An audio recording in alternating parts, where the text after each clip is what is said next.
अभिनेते सचिन खेडेकर आणि दिग्दर्शक चंद्रकांत कुलकर्णी यांनी काल सायंकाळी ऐतिहासिक चौदार तळे येथे जाऊन भारतरत्न डॉक्टर बाबासाहेब आंबेडकर यांना अभिवादन केलं आहे। बाबासाहेबांमुळे आपले सर्वांचं कल्याण झालं आहे अशी भावना दिग्दर्शक चंद्रकांत कुलकर्णी यांनी यावेळेस प्रसार माध्यमांशी बोलताना व्यक्त केली आहे। ऋतुरंग आयोजित भूमिका या नाटकाच्या प्रयोगानिमित्त अभिनेते सचिन खेडेकर आणि दिग्दर्शक चंद्रकांत कुलकर्णी यांच्यासह सर्व सहकलाकार आणि भूमिका या नाटकाची संपूर्ण टीम महाडमध्ये आली होती। महाडमध्ये दाखल झाल्यानंतर या सर्व टीमने ऐतिहासिक चौदार तळे येथे भेट दिली आणि बाबासाहेबांना अभिवादन देखील केलं आहे। विशेष म्हणजे बाबासाहेबांना अभिवादन केल्यानंतर सचिन खेडेकर आणि चंद्रकांत कुलकर्णी यांच्यासह सर्व सहकलाकारांनी बाबासाहेबांनी ज्या पायऱ्यांवर उतरून चौदार तळ्याचं पाणी प्राशन करून सत्याग्रह केला होता त्या पायरी घाटावर जाऊनही बाबासाहेबांना वंदन केलं आहे। काय म्हणाले चंद्रकांत कुलकर्णी, चला पाहूया।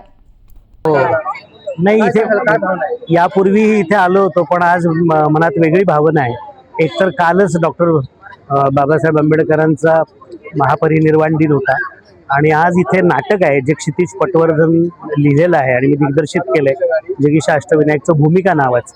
त्यात सगळा संदर्भ आहे या घटनेविषयीचा आणि एकूणच या बाबासाहेबांनी जे आपल्यासाठी संविधान लिहून ठेवलंय आणि एकूण जे आपल्यासाठी कल्याणाचं काहीतरी काम केलंय, तिथे 20 मार्च 1927ला काय झालं असेल असं सारखं या क्षणाला मला वाटतंय।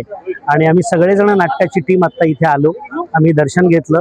या जागेला आल्यानंतर आपल्याला त्यांचा एक पाठिंबा आहे, आधार आहे, असं एक भावना माझ्या मनात निर्माण झाली आणि या नाटकाच्या निमित्ताने आम्ही त्यांच्या अनेक विचारांच्या दृष्टीने एक ज्याला अनेकांना माहिती नाही, आपल्याला खूप अर्धवट माहिती आहे, त्या संदर्भातली माहिती, त्याविषयीची आपली भूमिका, आपला त्याच्याविषयीचा बदलणारा दृष्टिकोन, असा सगळा नाटकात विषय आहे। आता सचिन खेडेकर, समिधा गुरु आणि नाटकाची सगळी टीम, दिलीप जाधव, श्रीपाद पद्माकर हे आमचे निर्माते। आज रात्री प्रयोग आहे महाडमध्ये, त्याच्या अगोदर आम्ही इथे येऊन दर्शन घेतलं। थँक्यू।